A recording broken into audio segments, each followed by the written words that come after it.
Welcome to the Team EF Coaching Cycling Performance Podcast, where we take information from the highest level of sport and make it accessible for all cyclists. I'm here today with a new addition to our Team EF Coaching roster, and somebody we're very excited to bring on board. I think that this individual brings a tremendous amount of experience across multiple disciplines and is a pretty cool person himself as well. I'd like to introduce you guys to Mr. Nathan Haas. Nathan, welcome to the show and to Team EF Coaching. Hi guys, thank you for the warm welcome. I'm excited for many reasons, but right now the main level of excitement, Zack just told me that all the cool kids now on YouTube are having handheld microphones for podcasting. Yeah. And I'm still not sure how to use it, so I apologize if I'm screaming or you can't hear me when it's over here.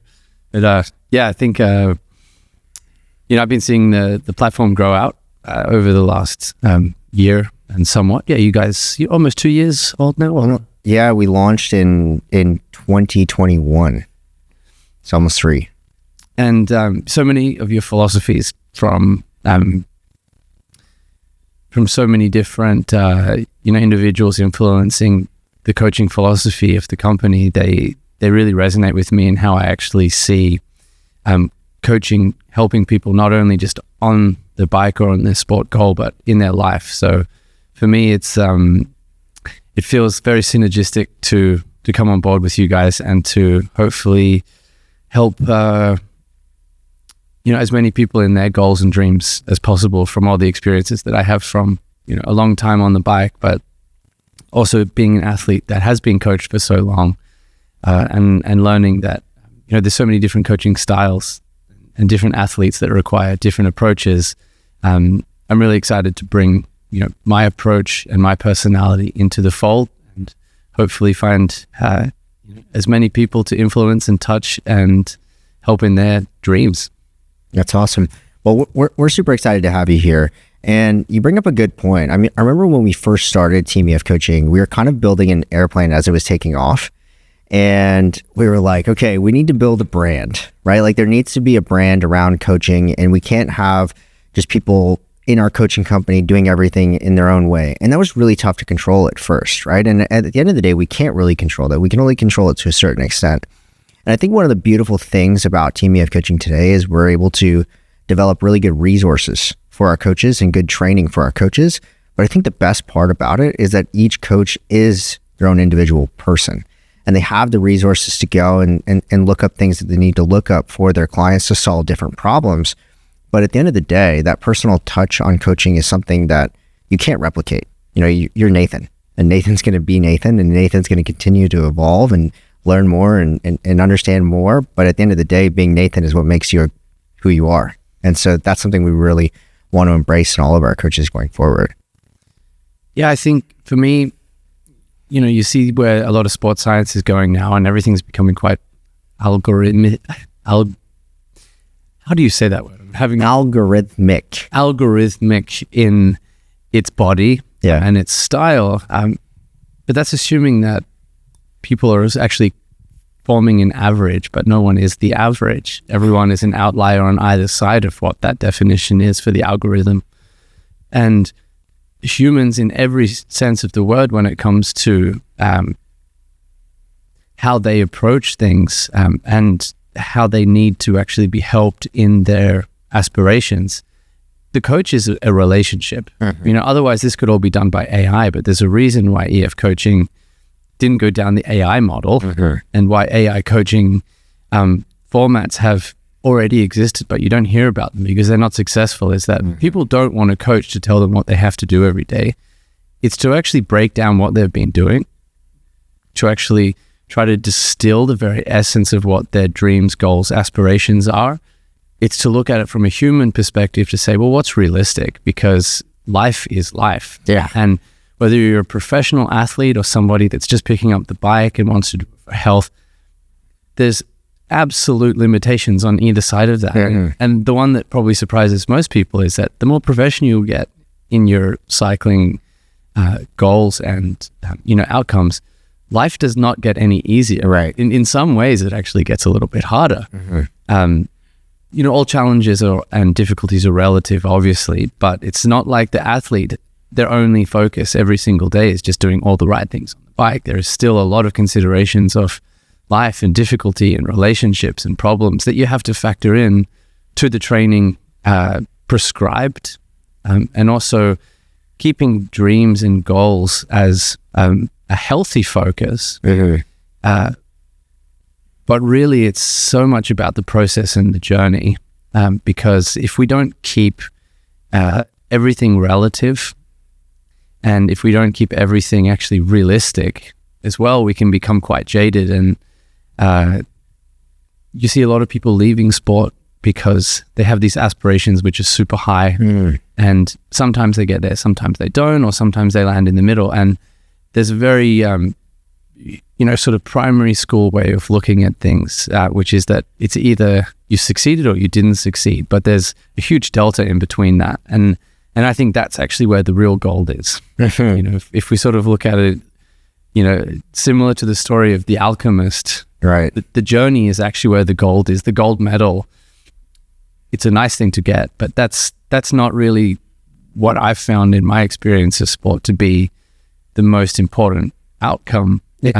And I would love to share that journey with other people, because there's a lot of gold in just working with somebody.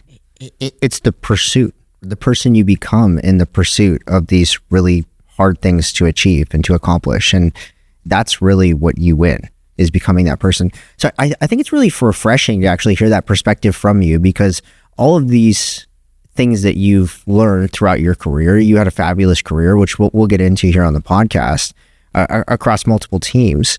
But hearing you now on the other side of that is really refreshing, because that's exactly where most people are in their cycling, right? A lot of people, I think, struggle to identify even what they want to do on the bike. What's worthy? What should they chase? What should they pursue? And I think that finding something to pursue that's meaningful to you is really important to continue training, to continue progressing. And for a lot of our athletes, training is what keeps them checked in every area of their life. Being a good athlete makes you accountable, right? Like, why do you make good decisions with your nutrition? Why do you go to bed early? Why do you do all these things that are generally good for your overall health? Because you want to go fast on your bike. But the trickle down effect of that is you're a better father, you're a better business leader, you're more accountable in all areas of your life. And so I think that, what you just said really relates to people no matter where they are in their journey. And so I kind of want to give everybody a little bit of a background on your origin story. I think you're somebody that's been in the media in North America, at least. We've seen a lot of Nathan Haas. Obviously, he had a fabulous career, but I don't see a lot of the origin story out there. And I know it can be a little bit redundant to tell your life story and over again. I'm sure you've probably done it, a million times. But where does cycling start for Nathan Haas?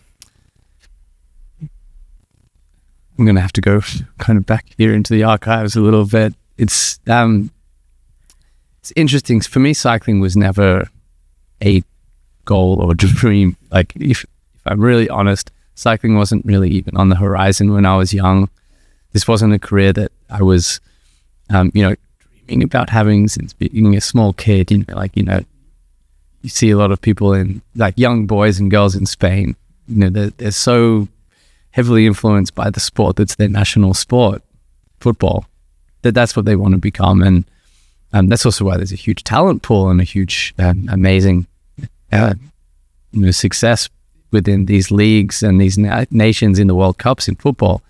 For me, I followed Australian rules football in Australia. Right. That was my dream. Rugby for all the North Americans. No, it's actually called AFL. It's Australian football. Yes. Yeah. It's like a weird mix of like an egg-shaped ball that's leather that you kick and you catch and you can throw it, but the only way to throw it is you have to like punch the ball. It's called a hand pass. And so you played that? Yeah, I played a lot. I played for my state. That's like a full contact sport. Yeah, most people don't think of it as, but it's far more dangerous than rugby because the impacts can come from any direction. It's 360. Right. It's not like running at a barrier. The barrier is coming at you at every single point. And one of the main reasons why I actually picked up the bike was I got enough concussions playing team that they sort of put me on rest a little bit, and like, well, you're one of like the best guys on the team, but we need you to rest, but come back.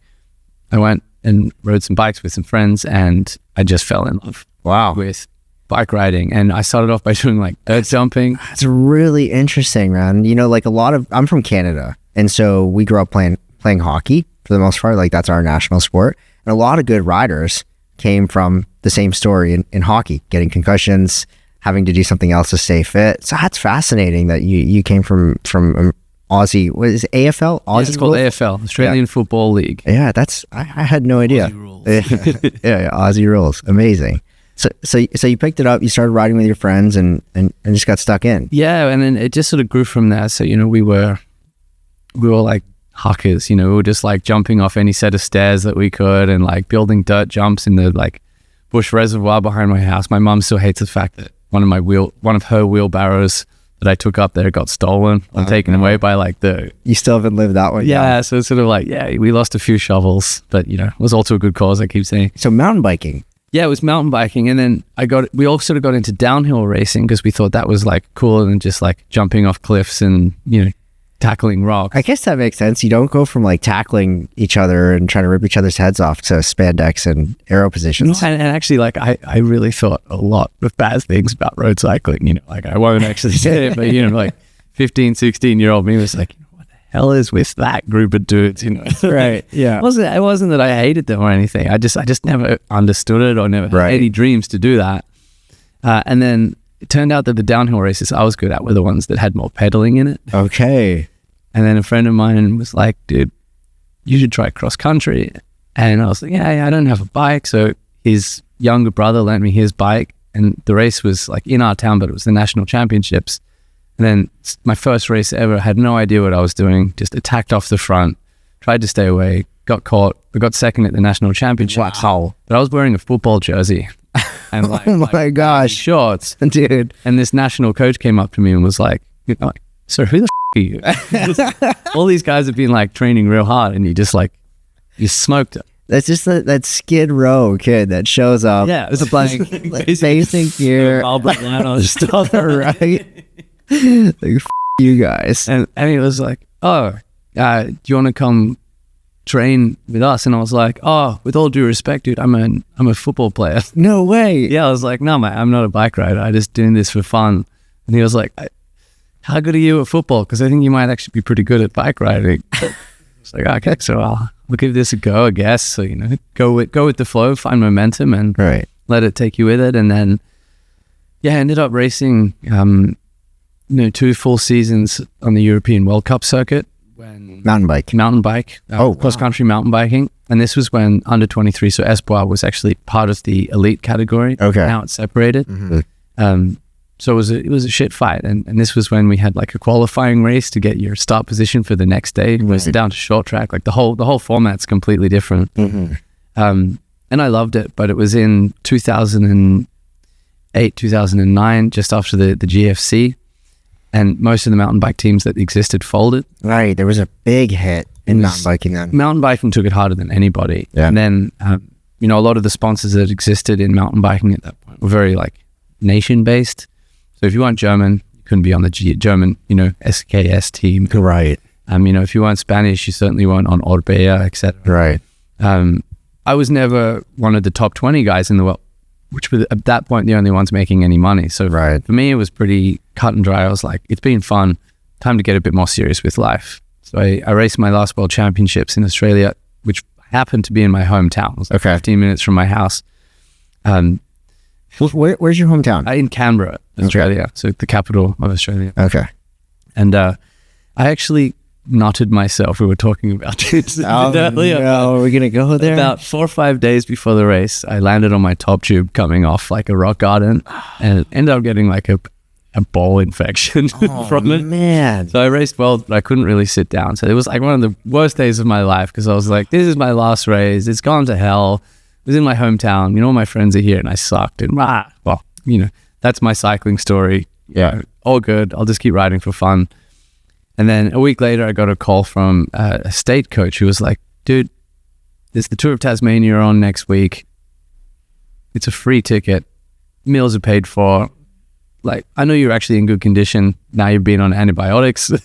Infection's gone. Like, why don't you just go for it? Like, don't finish your racing with a shit race. And I was like, okay, that's not a bad idea. I got nothing else to do. and ended up being in the breakaway like 5 days. Won the KOM jersey. Oh, wow. It's like almost won 2 stages where me and Rowan Dennis got caught twice with like 50 meters to go on the line. Okay. At this point, I didn't know who Rowan Dennis was. I didn't know who Field Zack was. I didn't know anything about road cycling. You're still pretty green overall, right? Like, it just... I knew nothing. Yeah. Like, I knew absolutely nothing. How'd you even find the breakaway? I just went really, really hard, you know? It's just like I kept attacking my ghost, and I was on a team that no one cared about. So it was like, you know, you could go, and then I think I sort of surprised people how strong I was with the climbing. Right. And then a team came to me and was like, right, here's a contract for next year. And I was like, well. Which team was that? I was called Genesis. So okay. This is a team run by a guy, Andrew Christie Johnson. Do they still exist? They do. Just obviously sponsors change. There was a guy, Cam, mountain biker. His name was Cam, and he was racing some crits in the U.S. Mm-hmm. I think he was Aussie national champion a couple of years ago. Yeah. I can't remember his last name. There's been so many riders come through the team now. World Tour. But the most famous was always Richie Port. Right. He came through the team. Okay. Will Clark, Nathan Earl, Ben O'Connor, Jack Hay. Wow. Legacy. Off. And yeah, it's just this guy who runs a fast food chain store in Australia as his business, but his real passion's that's cycling. Amazing. And he's just put a lot of people into the World Tour. So I was number 2 or 3. No, I was number 3. Okay. Into the World Tour from. That's so badass. You got this guy with a local business in Australia that's just produced some of probably the best talent from the country. Yeah, which was kind of unexpected and ironic because there was the Australian Institute of Sport team, which always took the youngest progenies, gave them a pretty good salary, took them to Europe, took them to the biggest races. Right. And the funny thing was, what's ended up actually being more prolific in turning guys World Tour was taking the leftovers, the guys that they didn't want or the guys that they were done with. And Andrew just actually understood humans a lot better. Yeah. He sort of changed the paradigm of what the Australian Institute of Sport was doing, which was throw the eggs against the wall and the ones that don't break be champions. Okay. He didn't think of it like that. Yeah. He saw more that you have to actually break the egg first to make the omelet. Yeah. It's got to be messy, and you can kind of bring it up to something that's even better. Like just a hard-boiled egg. There's a deeper message behind what you just said. Like, I think if you look at most hyper successful road riders, there is some carnage in the life below. There's something that motivates them internally that's maybe not on the surface, and it's usually, backstory is not a picture perfect childhood, and some things that motivate them to go really hard. And it sounds like that's kind of the case with you as well. Like, you have this kind of scrappy upbringing into cycling, and AFL is an aggressive sport, right? Absolutely. So like you had some aggression as a teen. Like, you don't like enjoying getting hit and hitting people unless you have that inside of you. So it's really interesting to see that you came through a program like that. That wasn't the pretty white shoes and the fancy white Australian jersey the whole way. I was expecting that, actually. I was not expecting this story from you. I was expecting a more traditional uprise. No, and even the mountain biking side, I was working for 6 to 8 months, in all kinds of shitty hospitality jobs in Australia. Okay. To get enough money together so I could do 2 months training. Right. Go to Europe, spend all that money, come back and go straight back into shitty hospitality jobs to kind of keep, fueling this dream that I had. So for me, cycling, in some senses of the word, it came easy because I had a certain ability to perform. But I mean, define easy, man. Like that's not even like, but I think that's inspiration for a lot of young guys out there, right? Who see the kids in the national team program, right? And saying, oh, I'm never going to make it because I'm not there right now. But if you put your head down, you sacrifice, you get the job, you pay your way over, and you work hard, like, you can make it. Yeah, and I actually find that there's a bigger sense of accomplishment and joy if you understand your struggle compared to someone else's. If you had more struggle and you arrive at the same place, I would actually say you're not in the same place because you're resilient. And one of the hardest things in sport, but certainly cycling, we're the sport in the world where you lose the most. Like, we are the best losers on earth. 100%. Or the most successful losers. I agree. Because if I could have won 1% of all the races in my career, my Palmares would have looked way more stacked than it is now, right? Mm-hmm. So it means I lost over 99% of my races. Yes. Yet people still say, hey, you had a great career. And that ability to keep coming back from loss comes from resilience. It's about being anti-fragile. It's not about being hard. It's not being stupid. It's being anti-fragile. And there's a lot that you can kind of break down with that comment, but those struggles from what I had to do to kind of like push into the sport, and a lot of the stereotypes that had to be broken, because I was the first ever Australian rider to go into the World Tour, just coming from the national series racing, where I also raced in Asia. And, the same year that I went World Tour, it was the same year that Orica Green Edge had their first year into the World Tour. Okay. And the year before, I had like a crazy successful season. I won 10 of the 11 races in Australia in the national series. Oh, wow. And I won Japan Cup, and I won the Sun Tour when there was like 6 World Tour teams that came for it. Amazing. And a reporter... How old are you? I was 21. No, when I went World Tour, so I was 20. So I was young, and it was sort of like, I sort of like busted into the scene. You're just balling out at 20. But everyone thought I busted into the scene, but I'd done the work. Right. With all the mountain biking before. People didn't understand the hardness from, when I was working in a hospitality job, I was training in the morning from like 6 till 8, going home, riding to work. Right. And then in between my like work shift break, because like the work that I had wasn't like an all day job. Right. I'd have like 3 hours. So I would like ride to the gym, do a gym session, and come back and do work until 10 p.m. and then to bed. So it was like, but the whole time, let me ask you a question about that. So while you were doing that, can you think back and remember how hard you were dreaming about making it at that time? Like, was it in your mind to be a pro? Do you know what the interesting thing was? It wasn't. Wow. It wasn't, and like, that's not a bullshit answer. It wasn't my dream. I just loved going fast on a bike, and I loved racing. Okay. It wasn't about the level of race that I was at, or the highest level that I could get to. I just loved racing, and I wanted to be the best I could at whatever realm I got to. What kind of kept happening though was I was succeeding, and I would move to like another category of racing, another international level of racing, or another eliteness of that international level of racing. But for me, I still think about like, a local criterium race now. That's as fun, if not more fun, than racing the Tour de France. Okay. I just love racing. Right. And for me, it was always just this, like, I just want to be the best bike racer that I can. Okay. And I want to put as much work in as I can. And none of it felt like sacrifice, because I really just wanted to be good. But I knew that I needed to work to have money to go to that race. Right. So I guess, sort of zooming out for me, it's the easy things often don't make the great athlete. What I've seen over and over and over again is that so many of the athletes that have had these challenges, or being told that their VO2 is not big enough, or that they're too fat, or they don't have the instinct, it's the ones that keep working despite the fact that it's hard. When they make it, they're the athletes that I'm the most scared of, and they're the ones that stay in long careers in the sport, because they understand how it works, how to be good. Right. I think when you're on the hunt to improve and get better, you learn to constantly reinvent yourself.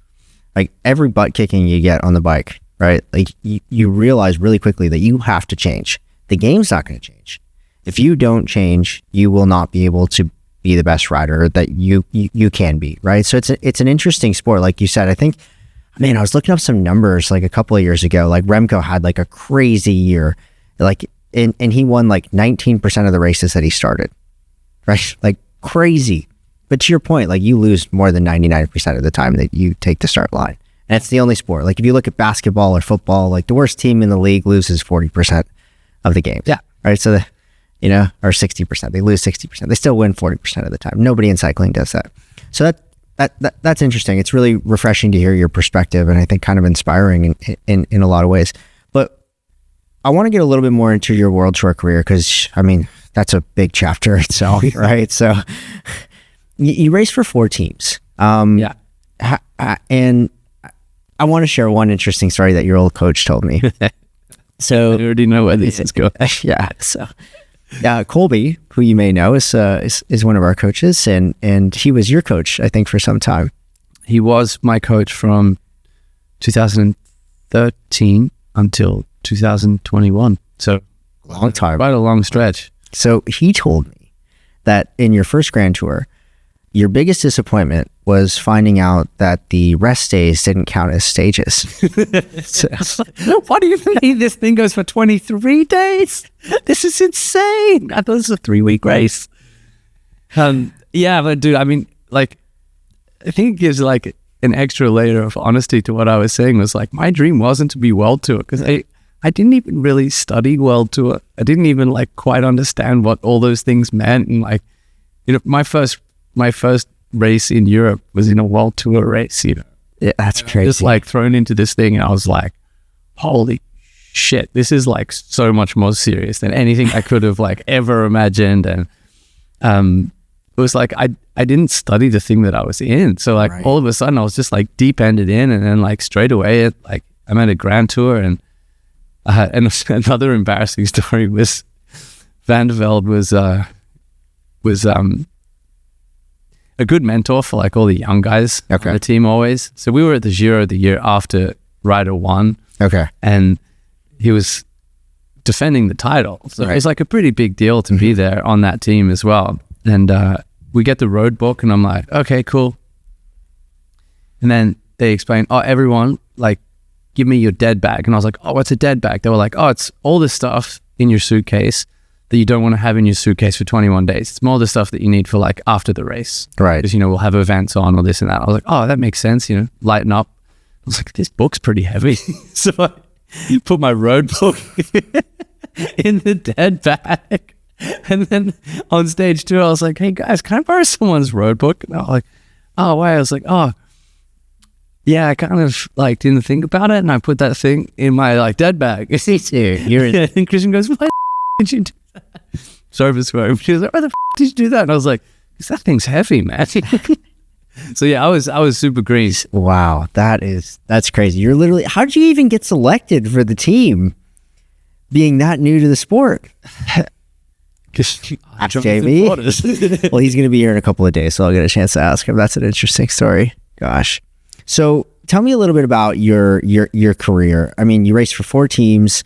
It was it Garmin? You raced for Katusha. You raced for Cofidis. And Dimension Data. Dimension Data. Dimension Data was after Slipstream. Okay. Because it was Garmin for 3 years, and then it changed to Cannondale when we did the merger. Right. And then, I made the change to Dimension Data for a few years, and then to Katusha, and then finished at Cofidis. How did you evolve as a rider throughout your career? Well, it's an interesting question, because there's obviously personal evolution. Yeah. But then there's also the way in which teams can shape that. Okay. So there's internal changes, and there's changes to you. You know, if you look at yourself as a shape. Right.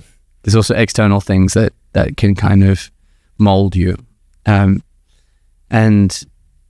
you know, I was really proud of the decision I made to go to JV's team, Slipstream, as my first team. I had after the season that I had a lot of World Tour offers. Mm-hmm. And the reason I went to the team that was paying me like 1/3 of what anyone else was going to pay. So it was, for me at the time, it was a huge financial decision, because I had no money as a cyclist, you know, until all of a sudden I was on a World Tour contract. Right. So it still seemed like a huge amount of money, but compared to the other contracts, it was like, wow, this is nothing. But the reason I went there was because I didn't know much about World Tour cycling, but I knew there was a doping past. And this was the team that was like, some of us did dope, but we're putting a line in the sand. There's nothing going on. So for me, a huge fear of mine was to go into a situation where maybe I was asked or forced to do something I didn't want to do. Right. And I didn't want to lose that part of my integrity. I was like, that's just a value. And that was still around 2008. What year did you turn pro? 12. 2012. So yeah, it was pretty fresh. It was still all kind of going on. The cleanse was still taking place. Absolutely. Like the biopassport had only really been established for like a year or two at that point. There was still a lot of admissions, a lot of cases, a lot of things going on. So for me, I was like, I want to go to the team that's going to give me the best and healthiest opportunity to become a pro cyclist. And if that doesn't happen, then, you know, so be it. But at least it was done the right way. Right. But, you know, I did go into that team very green. Okay. And they knew that, right? They understood, and, you know, they held me back in my first year, which was nice, from doing too much of this stuff in Europe. They wanted to introduce me to, you know, a lot of the American races. So it was like California, Utah, Colorado. In the end, I ended up winning Tour of Britain later around in that year. So it was sort of like I had this, you know, growth through really clever management from the team in that first year. Okay. And then the second year, I kind of was really had, like, the ball was rolling in Europe. Like, I understood how the peloton worked.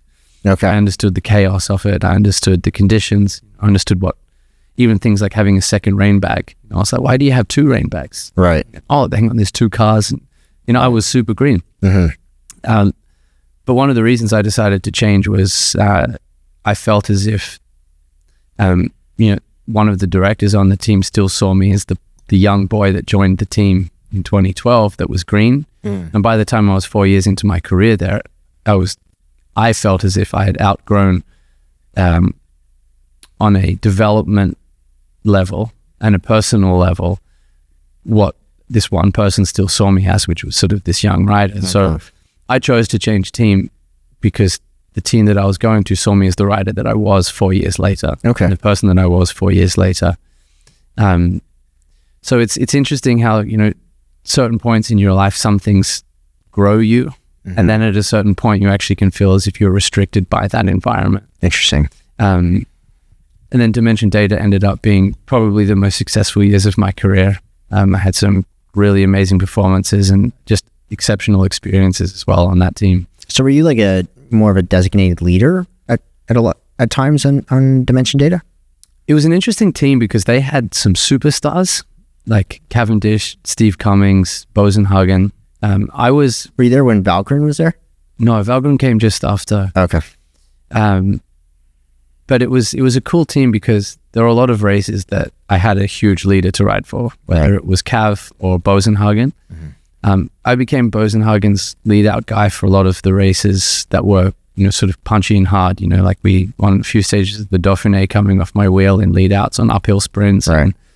And that relationship was working really nicely. But the cool thing was there were a lot of development riders on that team, which is one of the beautiful things on that team. Like, we got to teach a lot of the young riders and show them how to do things, and also learn to work with completely different cultures. Right. Well, we had riders from Africa that the way in which you communicate with them is completely different. Right. There's no you know, carrot or stick like you can kind of have with some people. I was always wondering, like, where did Doug find those guys? I don't know, but the experience on the team was so awesome. Right. Like, from a human level, it was amazing. Yeah. But also as an athlete, I got to work with the biggest leaders, but then there were so many races that didn't have a big leader that I got to be a big leader without actually necessarily being a rider that deserved full leadership. Cool. It didn't mean I had full support. Right. Because the best support riders were often at the other races. Okay. But it meant that I had a wild card and I could actually try for myself. Nice. Which I think in the end turns out to be the way that I liked racing the most. Not having the pressure of being that full leader, because it's a very big thing to have a whole team at a very big race riding just for you. Because if it goes wrong, you know, you can cast blame on others, but no matter what happens, it came down to you not being good enough. Well, I think at that time, it was also more difficult to get a shot. I think we're seeing it more commonly now, just the last couple of years. Like, and honestly, I think Remco has forced a lot of this change, right? Where he came in, he was like, I'm 18 years old and I'm good, and you're going to watch me be good, whether you like it or not. And now we're seeing young guys, like even on our team, Ben Healy, you know, last year, you know, he was able to roll the dice a couple of times, and I talked to him at this camp last year, and I was like, dude, I'm so excited to see you race next year. He goes, yeah, I'm just so grateful to have gotten the chance to learn how to attack in these races, learn how to try to win. And then you saw what he did this year, just 1 year later, after first getting the opportunity to try to win, right? So I think it was a little bit more rare in your time for people to ever even be given a shot. It definitely was. And, I remember the discipline the young riders had to have underneath the leadership of older riders. And that wasn't done to keep them in their place. That was done because that was sort of the natural order of things at the time. And you earned your chance to be on the big team, and then you earned your chance to try, and then you earned your chance to lead.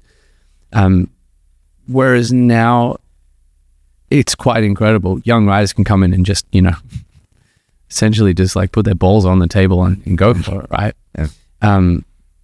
But the dark side of that, or the shadow side to that quality, is that I experienced in my last years, some riders that were touted as one of the next big things coming out of Espoir. They were like put straight on to getting given a chance at a big race like Tour de Suisse and falling on their ass. Right. Or being in Volta Catalunya, which is like 3 months into their first contract, go up against Valverde. Such a hard race here. Are you kidding? Yeah. It's like, so you see these young riders, they're getting like disenfranchised about what their place is in the peloton, and they're literally crying in the room with you. Yeah. And you walk into the room and you actually have to put your arm around them and take on their baggage that someone else has put on them, because there's this strange expectation now that if you're young, you need to be good. So it's really interesting when you actually sit down with some riders and you say, this does not mean you won't be good. Mm-hmm. It just means that we also have to be realistic with our goals. It's fantastic that you dream big, and it's fantastic that you're trying, because that's where fast and impressive growth comes from. But like, again, to kind of go back onto what we were saying early on, is like, why are you seeing that winning today was the only standard of being good enough? Yeah. Like, is this the first time you've come up against Contador on a horse category climb? Yes. Did you get to 3Ks to go? Yes. Well, I can tell you there's a pretty small pool of riders that have ever done that. So like, maybe let's start there. And I think there is a strange momentum or strange change that has happened over the last 4 or 5 years, probably since Evenepoel. I'd probably agree with you. It was like the catalyst for people going, right, if you're young and you're good, it has to be straight away. And I think that this can also fall foul to certain teams not actually identifying talent. This is now, we're going back to the AIS, Australian Institute of Sport system of saying, throw the egg at the wall, give the young guys a chance. If they break, they're out. If they don't break, they're a champion. And then we got ourselves a champion. Whereas I think what I was starting to see was we were losing certain riders that could have been incredible, or limiting their ability to be incredible because the emotional side of goal setting wasn't realistic. And I find the World Tour now to just be an interesting space where there aren't old leaders. The average age of teams is like super young, which means I think there is a limited emotional intelligence within teams in peloton now, which is a dangerous thing. That's an interesting take on it, honestly. I think that's what you just highlighted there. I think a lot of it is like you could chalk it up as cycling age, right? Whether you're 19 years old or 45 years old, right? Like there's no cutting corners in learning the sport. And regardless of how big your engine is, because we see a lot of these kids come into the sport now with like crazy physiology. Vanderpool, 3rd generation pro rider. You can't argue, like I would pretty much argue anybody that his physiology is a little bit more tuned towards being a professional cyclist, right? So like he's 3rd generation pro rider. His body's going to be different than somebody who just picked up their bike and has no family lineage of being an athlete, right? So I think that cycling age has a big impact on your ability to perform well. And those failures, they're really the greatest opportunity you'll get to learn. Like you said, okay, maybe you got popped by Valverde 3K to go, right? But now you can go back and you can say, okay, well, why? Right? What do I need to change? Is it nutrition? Is it some different type of training that I need to look at doing? Do I now have the ability to go a little bit harder in training? Like what pathways did I prime through this really hard effort that was a failure, right? But actually will turn into my biggest success later on. And I think that perspective around like owning that cycling age and who you are and how all these failures are opportunities to evolve is a really important part in like progressing, right? Because if you don't take it the right way, whether you're 20 or 45, if you don't look at it as those opportunities, then you end up like these guys you're describing right now, which is just checking out early. Yeah, I agree. And I think it also comes down to people not sitting down and maybe goal setting in a real way, you know, because if you set any kind of goal in whatever you do in life, that goal is a long-term project. It's like, if you want something right now, maybe it's going to happen because, you know, luck. Yeah. There's a lot of luck involved in success happening immediately. But if you actually want to get somewhere over time, it's about seeing where the average is over a period of time and working and fine-tuning that growth. You know, there were a lot of riders that I noticed don't perform in the spring ever. That's just their biorhythm. Yeah. They perform every July. Right. It might be super convenient, and then they suck in October. And it doesn't mean that they're not trying consistently all year round, or if they even tweak how they come into seasons, certain things like biorhythms, which are maybe out of your control, right, can influence how you looked at Volta Catalunya. And you might like hang yourself emotionally because of how you felt you went at Volta Catalunya. And instead of just seeing that as, okay, you know, this was like a new gold standard for me to help you actually grow into the best version of you in July, mentally being strong, consistent, and positive, you're now in like a negative headspace because you were like, I didn't manage to stay with him. Right. And not having enough years to actually learn that, okay, Volta Catalunya for me every year is just a training race because my biorhythm doesn't work, but I need that to be good in July. I need to suffer then to be in good July. And this is more the point, is it's like, for me, learning to be a good athlete or just a good adult even. Yeah. So sport is such a metaphor for life. If you want to be a really good athlete / adult, you have to look at things in terms of, how long do I want to keep doing this for, to keep learning? Because each one of these, like you said, failures, if we look at failure in cycling, nearly every race I failed, but I was learning from each one of those to take that wisdom, to take that knowledge and experience into the next season, to approach those goals differently or more maturely or more accurately. So it's I think one of the things that we're seeing a lot of talent do a lot of very special things right now, but I think careers are going to be quite short in the World Tour if people aren't also trying to gain that wisdom and patience to keep it long, because the only way to look at athletic performance in my mind is this is an ongoing project, as is any project as a human.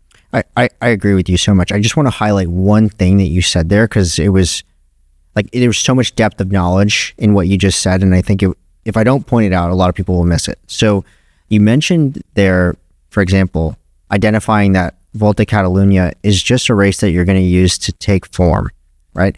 And I think a lot of people out there have a hard time accepting that not every race is going to be their best race. And some races are just part of that larger picture.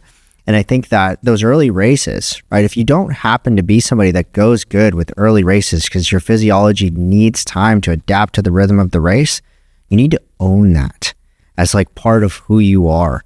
Right. And I see a lot of athletes, like people doing their first races being like, oh, I didn't do good at this race, so I'm not a good cyclist.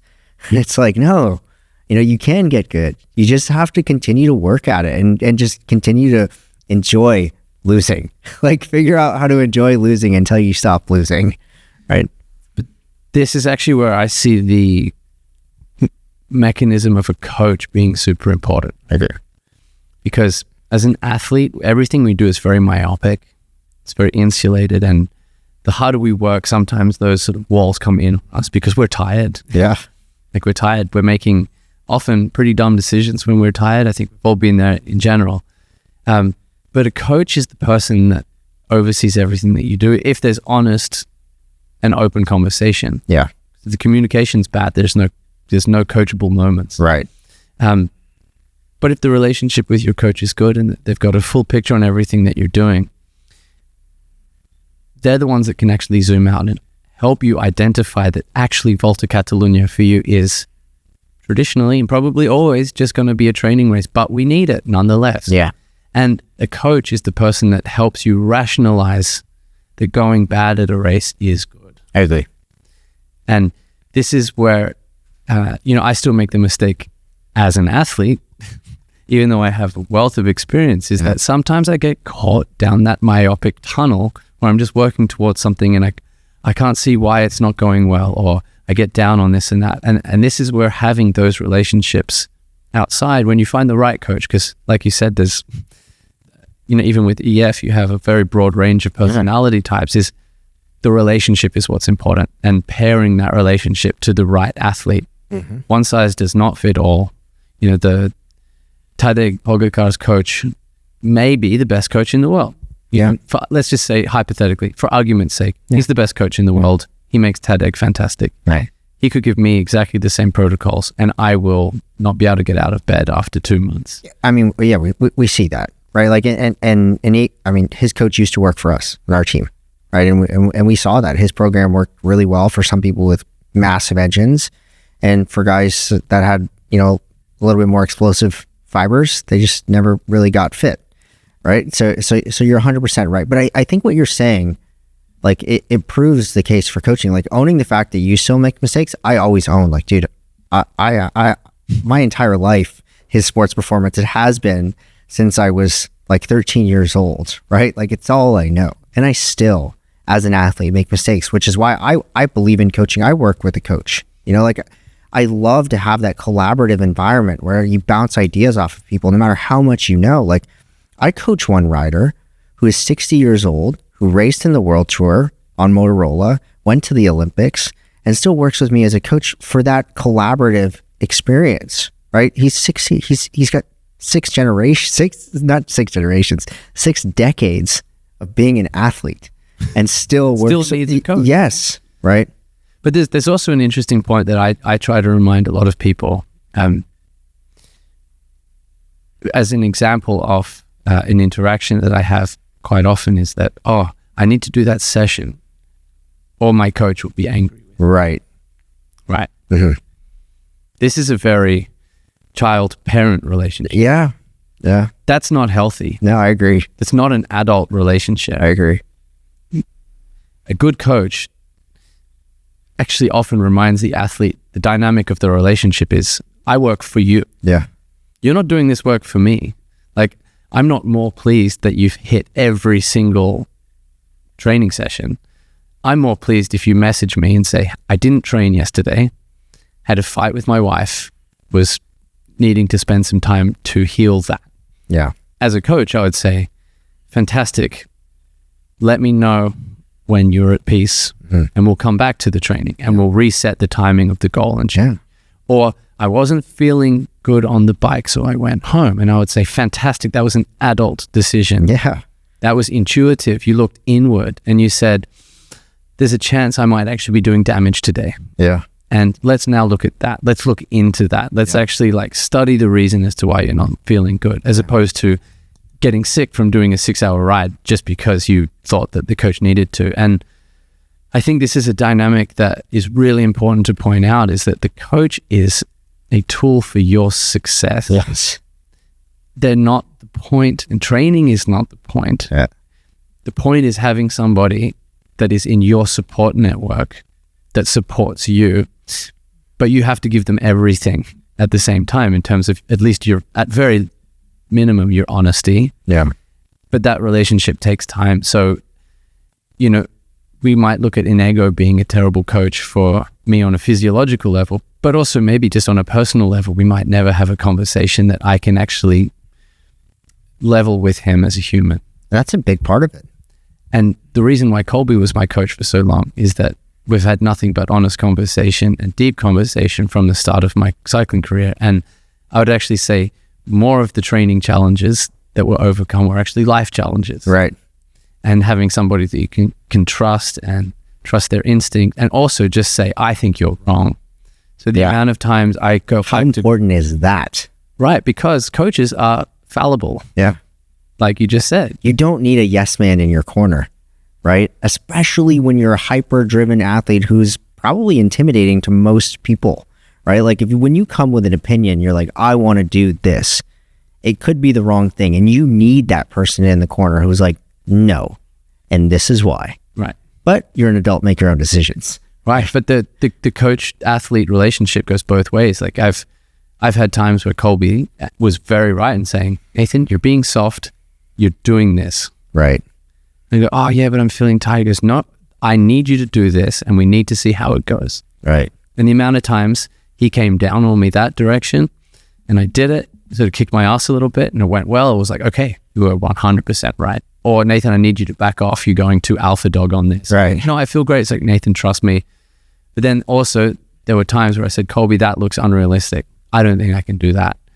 And when you actually learn that relationship, to come back to the theme we were talking about before, over time, having the patience to actually draw out that performance relationship, is that performance has become more consistent over time when you have a longer relationship, because the relationship is looking at a long-term goal, and it's sort of like minimizing the distance between the center and the equilibrium each time. So it's like big mistake, big fix, smaller mistake, smaller fix, and then all the way it sort of works up towards what your dream is. And most likely you will hit it in some form or another, as long as the relationship is real and true and open, and that you find the right coach. So just keep that in mind, is that there are so many different people, so many different coaches, and it's very important to find the person that you want to work with. I agree, but I think like while you were waving your hand in the air right there doing the tree, right? My mind was kind of like having this like fireworks show of like, no, but like the amount of information in that little hand gesture was mind blowing, because you have really complex physiology in cycling, probably the most complex in the world, because you're managing high amounts of training load, right? And whether you're managing pro athletes or not, you're managing high amounts of life stress, all these circumstances that exist in all of our lives, family, financial, all of the burdens. They're all real for everybody, right? And you have to also handle the adaptation to sport results, right? Like, how are you doing in your sport? Those affect people's emotional states, right? So you're building this support system of all of these really, really, really tough challenges. Physiologically, you need a massive, complicated engine inside of your body to participate in sport. Probably one of the most difficult engines in all of sport to build. You also have to develop your brain to be able to like do cycling. And that's something that's super overlooked. I think like going around corners, like the thing that helped you probably in your career was mountain biking. You had to develop this neuro response time that was just incredible and learn how to handle these really complex problems really quickly, or else you were going to hurt yourself, right? So there's so many different aspects to cycling that, you know, honestly, you can't just teach somebody cycling just because you have a PhD in sports science, right? Because it's about balancing all of those things that you just outlined, right? And saying that, you know, finding that equilibrium, right? It's about balance of all of those factors, and they all matter equally. And what's beautiful too is when you start to find them in sport over time, you start to also find that equilibrium in other aspects of your life, and your emotional sways and your need to fix things in such a huge, you know, line, all of a sudden also starts to short. Become more patient with people. You start to become more understanding of situations, and you become more patient just in general. So I think when you start to master these things in sport, sport really is in many aspects a metaphor for life. And when you practice them in sport, it transfers to life, and vice versa as well. You can help so much of your sporting life by also changing your perspectives in the way that you do things in your private life. And I've been very fortunate enough to have known Colby for so long, who sort of became a mentor of mine, you know, off the bike, but we met through cycling. Right. But I think, to not get too far down a tangent. Yeah, because we're going deep here. We're going deep. I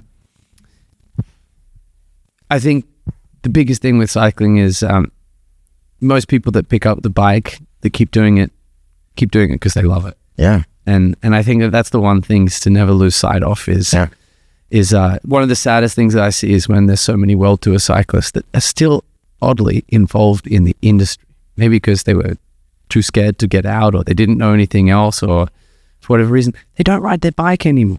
Yeah, that's a shame. They used to ride their bike 340 days a year for how many years? They were kids that dreamt of doing it. Yeah. Finished their career in the World Tour and they never pick up a bike again. Right. And for me, that was always one of my biggest fears, is that, hang on, if I take this maybe too seriously like they did, or for whatever reason they got jaded on the sport itself or the actual doing of riding a bike, I thought, never go down that road, because I love riding a bike. Yeah. I never want to lose the feeling of pure joy when I get on a bike, whether I go fast, slow, hard, easy. I love riding bikes. And I think losing sight of that is a really sad and dangerous thing. I lived it, man. I lost my, like, when I quit racing at 19, I didn't touch my bike for 9 years. And I remember what it felt like to come back to cycling. It was like a blessing had been brought back to my life.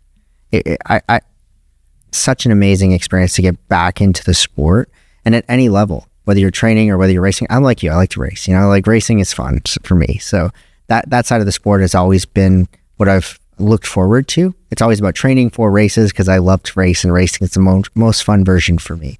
But that component of cycling, what it brings to all areas of my life, there's nothing else for me that does it. Going to the gym, playing other sports, like, there's just a certain freedom associated to cycling that's a special thing, which is kind of brings us, I mean, that was a beautiful segue of the podcast that we just went into, but it kind of brings me into this new chapter of your life, right? Like, you've made a big switch. Like you said, when you first got to the World Tour, you were shocked at how serious it was. It is Formula One, right? It is the Formula One of cycling. And now you've become a privateer, and you're doing really well in the gravel space. And I just wanted to get some thoughts on how that's going, and how that transition was, and where you're kind of at with it all today.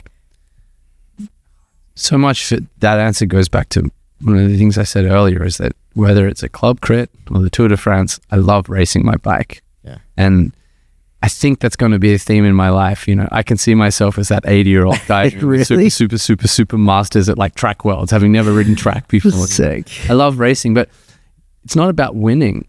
I just love racing. I like seeing how well I can do Right. a day. And that started with downhill racing. Went into cross country, and all of a sudden I was this road rider taking on, the best guys in the world for a decade. Well, more than a decade, but a decade in Europe. And then, in the last years of my career, I was finding it harder to find the joy in repeating the same thing. It's fair. At the time.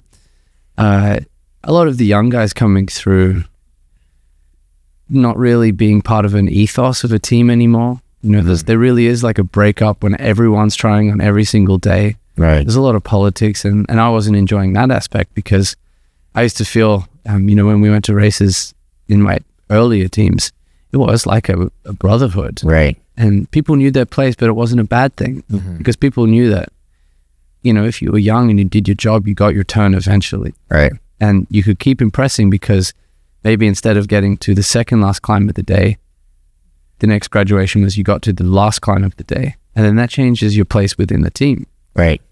And then, maybe one day you're actually trying on the last hill, but it doesn't rush you. But now everything felt rushed, and sort of like my place in pro cycling was changing. But during that time, I had been riding a lot of gravel. Right. I've been riding gravel bikes in Girona on all of these fire road trails, because I got bored of the road for longer than we've been calling it gravel bikes. I had a cyclocross bike, and I was watching this gravel scene sort of exploding in the States, and a lot of my old teammates, Alex Haas, Lockie Morton, Pete Stetner, Ted King, Ian Boswell, they're all getting into this gravel thing, and I'm like, God, this looks really fun. Yeah. And then in my last year of the World Tour, I did some gravel races here in Europe, and I was like, damn, this is like really cool. Is it fun? I've never done a gravel race. I don't know. It just looks hard. Like, how can you tell me that, like, 7 hours or 9 hours racing is still fun? Is it still fun at the end of that? I have to tell you, I love it. There's something so humanizing about getting to that point in which you just feel empty, but you still have to go. But one of the things that I love about gravel is that no matter where you are in the day, it's where you are. There's not this feeling where you're like dropped from a peloton and you're behind the race. Okay. And you're very aware of that. You're not trying to make time cut. There's not this like external stress about where you are or trying to keep up. It's the end of the day, the best that you can do, because gravel is a lot more like a time trial than it is a bunch race. Right. There's a bunch racing aspect of it, but no matter what happens, it always breaks up early, middle, or late, and everyone's time trialing to the end. And it's a very honest expression of your physiology and headspace. And I think that's one of the things that I like is I'm maybe not as strong as I used to be, but mentally I am. I'm maybe not as trained as I used to be, but mentally I'm more so. Right. I can pull from all sorts of experience. I had a lot of years where everything was done for me and every flat tire was fixed for me or broken chain, but I also learned a lot of things when I was a mountain biker on how to fix those things myself. Right. And it was like all of a sudden I'm in this world where I'm tying in all of my old skills with so many of my new ones. And it was just like, wow, this sport feels like a home for me. And it's so nice to not have the seriousness of the results necessarily mattering. I'm still chasing those results because I'm a bike racer. Yeah. I want to get the best result I can every single race. I think about it. I look at my equipment. I think about it strategically. I think about it from, hang on, I know this tire's faster, but like, don't want to flat. Right. You're like, I know this gear ratio might be better, but at the end of the day, I still got to go that steep climb. And there's all these considerations that I love making because I still care. Right. Feels good to still really care about my racing. And I'm going to places around the world that are not on the beaten track. These are off the road racing circuit 100%. Yeah. Riding around, the Hella volcano, world's largest active volcano in Iceland. How was that? Rift. It's a unique out of world experience. I mean, you won that race, but like what was like going over there and that whole event like it's mad. It's absolutely mad. I mean, your plane lands next to an active volcano. I mean, that's pretty It's like wild. floating in the air, and they're telling you from the window. They're like, and if you look to the right, you can see Mount Hella exploding. Like at no point it crossed your mind that you were going to like be breathing in volcanic air during VO2 efforts? Like, oh, look, I raced Tour of Beijing. My lungs are fucked. So scrap that. Yeah. No, it's unique. It's like you're going to these places that are so far out and you're meeting all these people that, are doing it because they love riding bikes and they're having the same experience as you, whether they take 6 hours or 10 hours or 14, and everyone enjoys that conversation afterwards because we can all relate to it. Yeah. The suffering is all relative to your own ability. Would I like to be out there for 16 hours when I can do it in 8? I don't think so, but 8 certainly hurts to do it that fast. So there's a whole different gamut going on. And another thing that's quite nice too is there's been days where I've had an issue with my bike, or I just don't feel good enough to be with the front, and I go, well, I'm kind of on party pace, Right. I meet these groups. That happens. You just check out if it's not going your way and you can settle in and just enjoy the ride. Yeah, and it's not like you get to the airport and go, my race was terrible. Like, why did I spend this money? Like, I did all this training. It's like a whole different side of it. It's like, I met all these awesome people, and guess what? Next month they're coming to Spain, and we're deciding to go do this like bike trip together. Well, that's pretty got cool. These friends, and your world opens up a lot in this space of gravel, and it's why people say it's very inclusive because, at a certain point, Ian Boswell is going to be in the back of the group because, that happens sometimes. Ian's a great guy. You will get to meet Ian. Maybe Ian gets to meet some super interesting people that invite him to do this or that. And, I think the kind of line between pro and not pro, or like serious and not serious, is super blurred. And it just more means it's just people on bikes and everyone's trying to have the best of it they can. But that doesn't mean people aren't all taking it seriously. Right. But when it goes bad, it's still fun. Yeah, it's kind of out of your control sometimes, right? Yeah. So you said you could see yourself going for world track championships at 80. Like, so you see yourself riding this gravel thing out for a while then? I mean, I obviously don't want to be doing this until I'm 80. Yeah. Not at this level. Yeah. So no, certainly not. I think there's, there's seasons to everything in life, and I'm certainly probably well within the deep autumn of my professional athletic career. But from a personal ambition side, I can't see any reason why I won't set goals and targets for myself for as long as I still want to. And I don't see that necessarily needing to change, whether that's saying, I'm a Cat 3 crit racer and, this summer I want to win a race. Yeah. Or, I want to get back into gravel racing in 5 years' time and, see if I can win a race. For me, cycling is just beautiful because there's so many different sports within cycling. Yeah. So many different categories within cycling, so many different places. And yeah, I can't see any reason why for the most of my life, I won't still feel like a bike racer. So the last thing we have to cover today is coaching.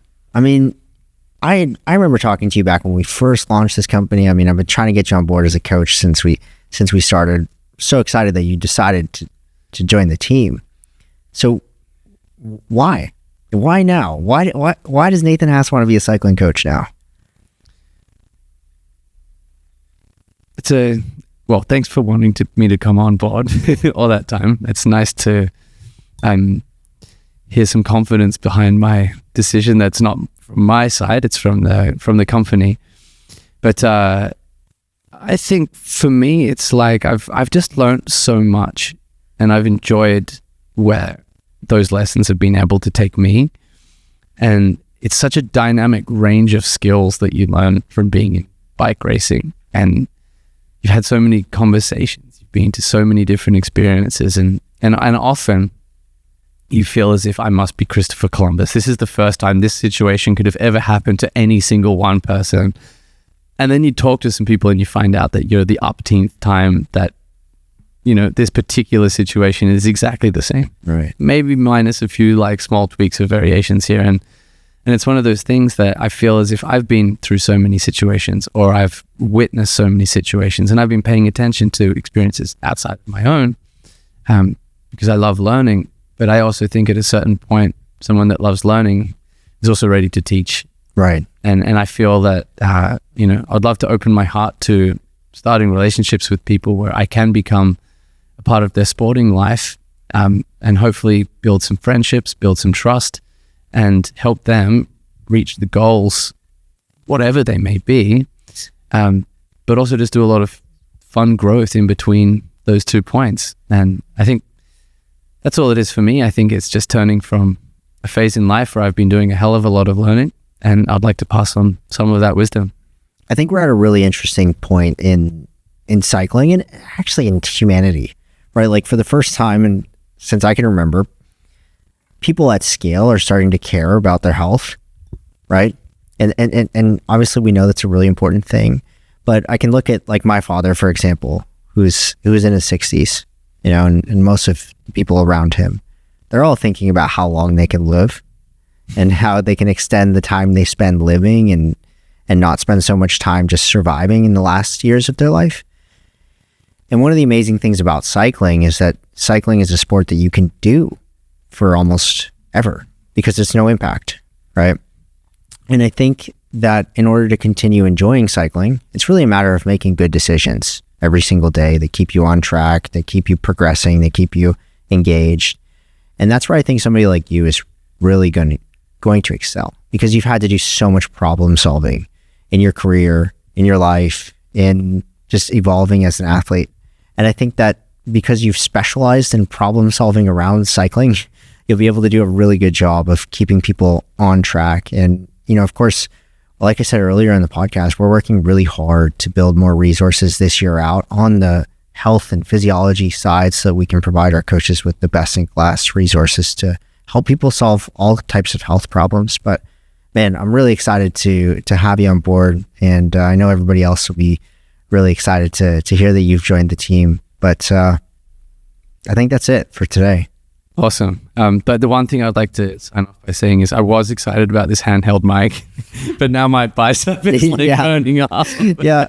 I'm in the same boat, man. I was like, yeah, how the cool kids are doing. But it does feel cool though, right? Because like it's giving me something to like play with, and I'm like trying to construct a thought. But yeah, I think maybe if it had like a little platform. Yeah.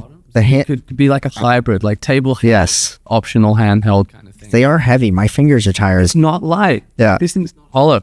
Yeah. Some things in it.